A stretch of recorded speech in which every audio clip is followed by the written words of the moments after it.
Welcome to English with Umuani. Today we will learn how to form simple English sentences using subject, verb and object. In English, many sentences follow the subject-verb-object structure.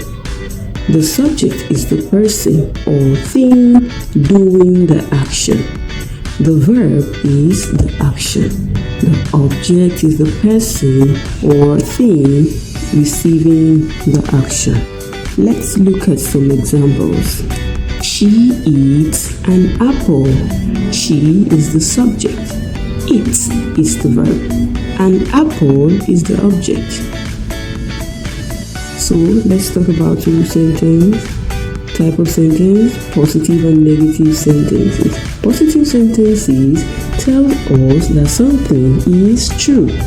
For example, they are playing soccer. Negative sentences tells us that something is not true. We can make them by adding not. Not. For example, we say they are not playing soccer. Forming negative sentence.